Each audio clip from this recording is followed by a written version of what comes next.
Selamat pagi semuanya. Perkenalkan, nama saya Laurentius Alberto dengan NIM 201041717121.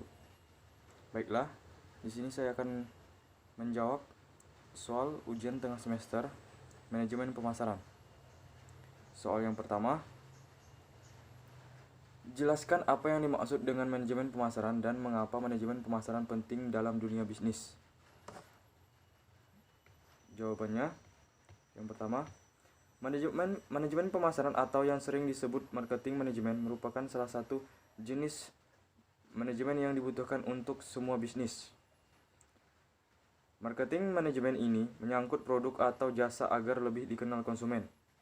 Oleh sebab itu, pihak perusahaan harus mengerti diskursus lengkap terkait manajemen marketing ini. Manajemen pemasaran atau marketing manajemen harus diperhatikan oleh sebuah organisasi atau perusahaan karena berkontribusi banyak hal untuk kelancaran proses pemasaran produk. Manajemen pemasaran juga bertugas mengukur dan menganalisis strategis proses pemasaran suatu perusahaan maupun organisasi. Manajemen pemasaran bertugas sangat penting dalam perusahaan atau organisasi karena dengan adanya manajemen pemasaran, perusahaan bisa meraih target pasar yang diinginkan dan mendapat lebih banyak konsumen. Manajemen pemasaran atau marketing manajemen merupakan analisis perencanaan, implementasi, dan pengendalian atas program-program yang didesain untuk menciptakan, membangun, dan menjaga pertukaran yang menguntungkan dengan pembeli, sasaran untuk mencapai tujuan-tujuan organisasional atau tujuan-tujuan perusahaan.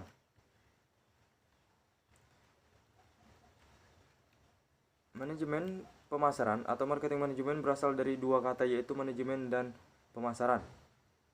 Pemasaran adalah analisis, perencanaan, implementasi, serta pengendalian dari program-program yang dirancang untuk menciptakan, membangun, dan memelihara pertukaran untuk menguntungkan dengan pembeli, sasaran untuk mencapai tujuan perusahaan.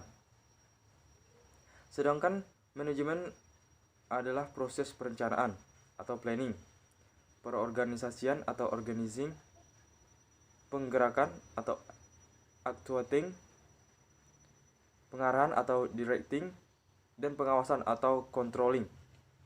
Manajemen pemasaran merupakan usaha untuk merencanakan, menerapkan, yang terdiri dari kegiatan mengorganisasikan, mengarahkan, serta mengawasi atau mengendalikan kegiatan pemasaran dalam suatu perusahaan agar tercapai tujuan perusahaan serta efisien dan efektif. Lalu nomor 2,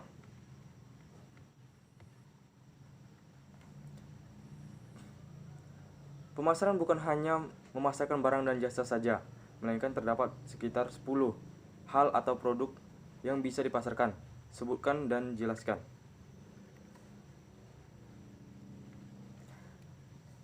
Yang pertama, tentu saja barang.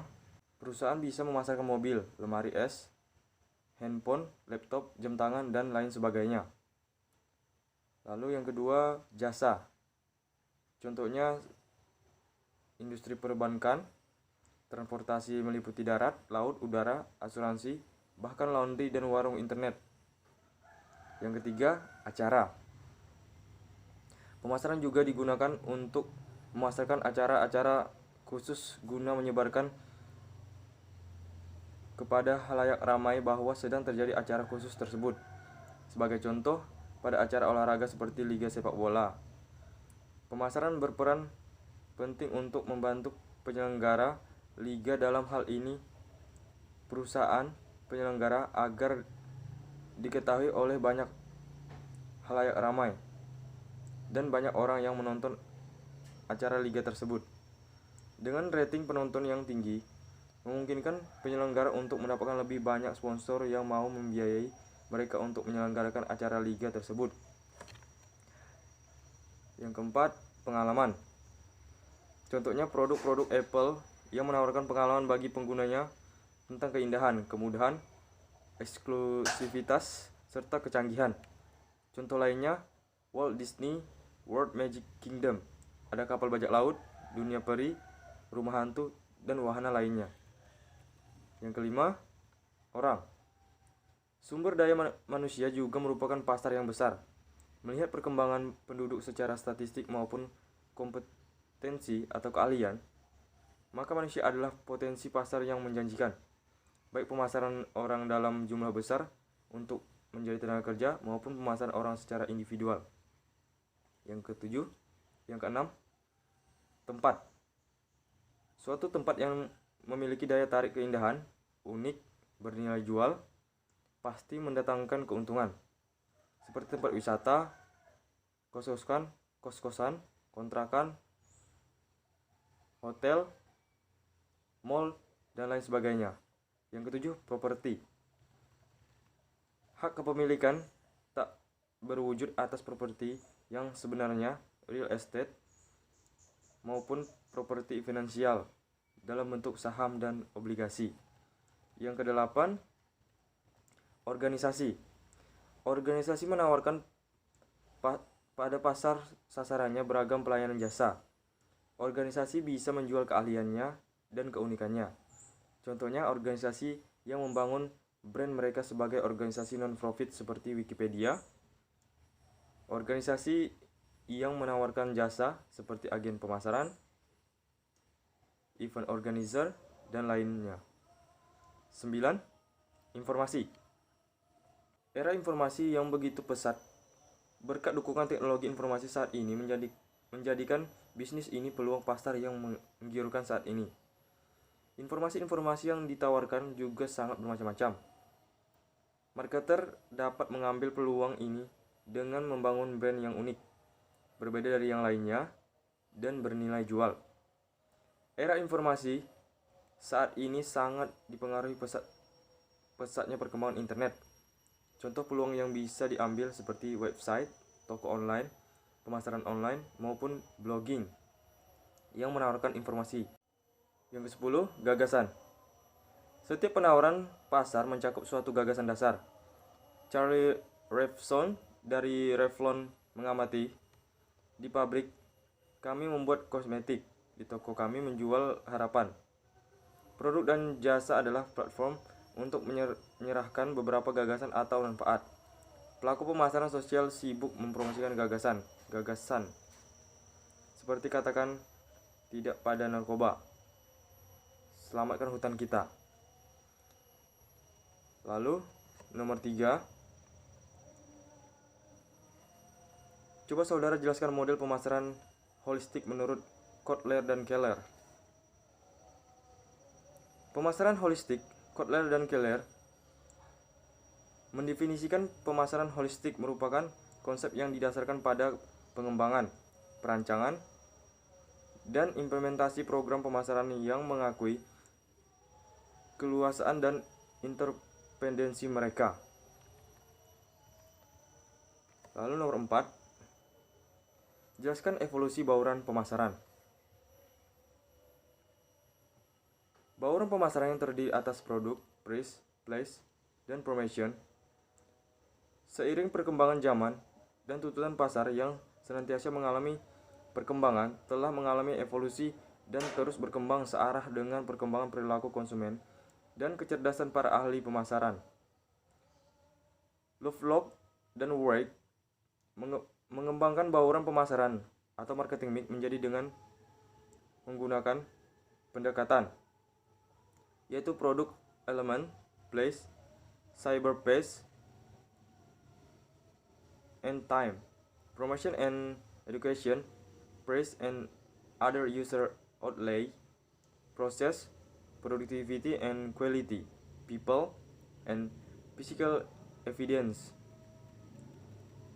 Produk elemen adalah semua komponen dari kinerja layanan yang menciptakan nilai bagi pelanggan. Place, cyberspace, and time adalah keputusan manajemen mengenai kapan, di mana, dan bagaimana menyajikan layanan yang baik kepada pelanggan.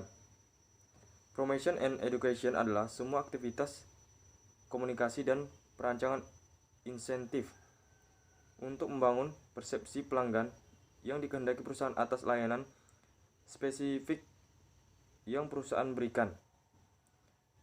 Price and other user outlay adalah pengeluaran uang, waktu, dan usaha yang pelanggan korbankan dalam membeli dan mengkonsumsi produk dan layanan yang perusahaan tawarkan atau sajikan. Proses adalah suatu metode pengoperasian atau serangkaian tindakan yang diperlukan untuk menyajikan produk dan layanan yang baik kepada pelanggan. Productivity and quality. Produktivitas adalah sejauh mana efisiensi masukan-masukan layanan ditransformasikan ke dalam hasil-hasil layanan yang dapat menambah nilai bagi pelanggan. Sedangkan kualitas adalah derajat suatu layanan yang dapat memuaskan pelanggan karena dapat memenuhi kebutuhan, keinginan, dan harapan.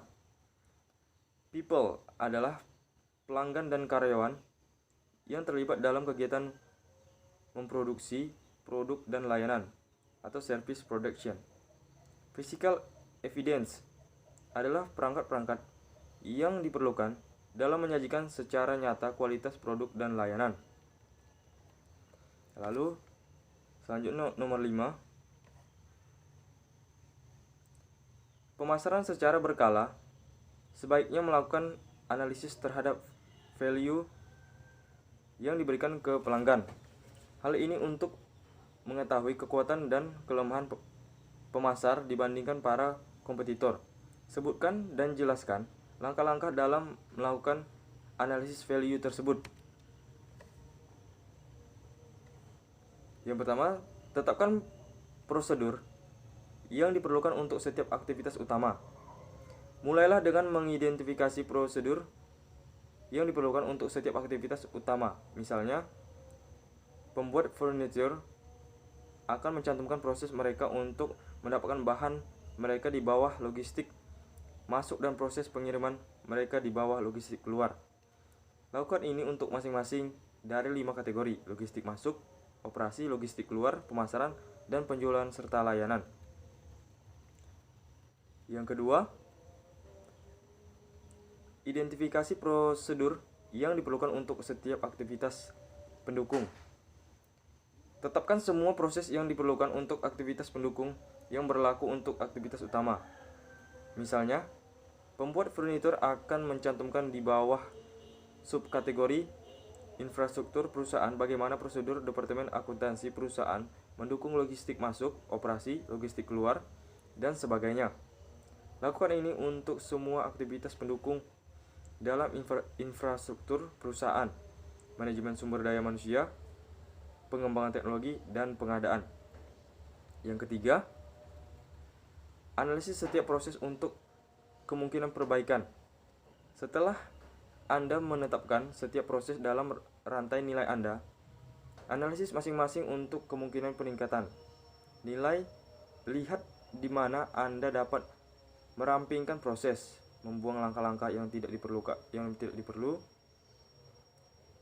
atau merestrukturisasi komunikasi untuk meningkatkan efisiensi dan nilai produser. Lakukan ini untuk setiap proses. Yang keempat, temukan solusi yang produktif.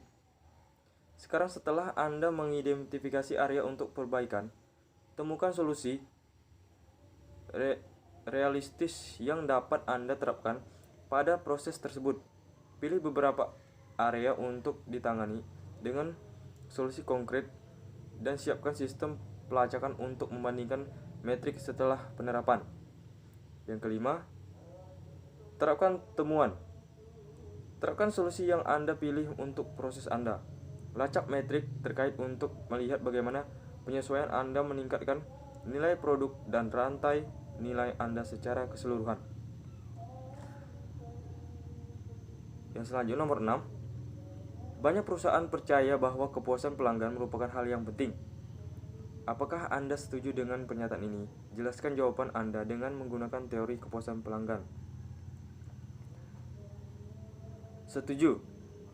Karena dengan puasnya pelanggan dengan produk atau layanan perusahaan kita bisa menjadikan nama baik perusahaan kita dikenal luas dan mendapatkan banyak keuntungan bagi konsumen maupun perusahaan. Lalu nomor 7, menurut Philip Kotler 1994, pengukuran tingkat kepuasan konsumen dapat dilakukan dengan berbagai cara, sebutkan dan jelaskan. Menurut Kotler dan Keller ada 4 cara, yaitu sistem keluhan dan saran. Untuk mengidentifikasikan masalah, maka perusahaan harus mengumpulkan informasi langsung dari konsumen dengan cara menyediakan kotak saran. Informasi yang terkumpul untuk memberikan masukan bagi perusahaan. Lalu survei kepuasan konsumen. Survei kepuasan konsumen dapat dilakukan dengan cara survei melalui pos surat, telepon, maupun wawancara pribadi. Dengan metode ini, perusahaan dapat menciptakan komunikasi dua arah dan menunjukkan perhatiannya kepada konsumen. Lalu ghost shopping. Metode ini digunakan untuk mengetahui kekuatan dan kelemahan perusahaan pesaing dan membandingkannya dengan perusahaan yang bersangkutan. Lalu analisis kehilangan konsumen. Tingkat kehilangan konsumen menunjukkan kegagalan perusahaan dalam memuaskan konsumennya. Perusahaan seharusnya menganalisa dan memahami mengapa konsumen tersebut berhenti mengonsumsi produk kita. Lalu nomor 8, terdapat tahapan-tahapan dalam melakukan customer profitability analysis atau CPA menurut Mowen 2000/872. Sebutkan dan jelaskan. Yang pertama, mengidentifikasi customer. Dalam mengidentifikasi konsumen, pada dasarnya konsumen itu dapat dikelompokkan berdasarkan selera, usia, tingkat sosial, cara pendistribusian kebutuhan konsumen, referensi, serta pendapatan. Yang kedua, menghitung customer revenue dan customer cost.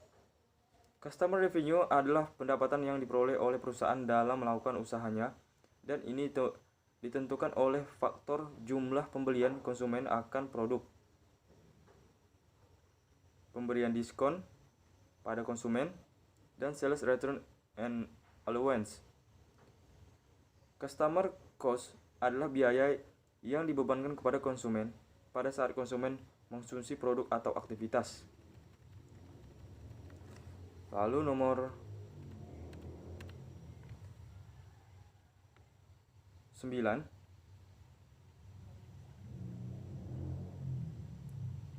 siapa pembicara dalam video itu dan pembicara itu berasal dari mana dan mengajar di mana. Sebutkan dan jelaskan teori-teori mengenai manajemen pemasaran. Pembicara dalam video tersebut adalah dosen Dr. Ahmad Ikhwan Setiawan, SE, MT. Pembicara itu berasal dari Universitas 11 Maret dan beliau mengajar di Fakultas Ekonomi Bisnis Universitas Negeri Solo. Teori-teori mengenai manajemen pemasaran. Teori aturan 80/20. Teori ini berasal dari tahun 1896, disusun oleh ekonom Italia Wilfredo Pareto untuk menjelaskan distribusi kekayaan ketika dia melihat bahwa 80% dari tanah Italia dimiliki oleh sekitar 20% dari total populasi negara. Lalu teori diskonfirmasi harapan. Teori ini adalah model populer yang digunakan dalam pemasaran jasa untuk mengukur kepuasan pelanggan. Diperkenalkan oleh Richard L. Oliver pada tahun 1977. Lalu terakhir nomor 10. Sebutkan tugas-tugas yang sudah Anda kerjakan sebelum UTS Manajemen Pemasaran.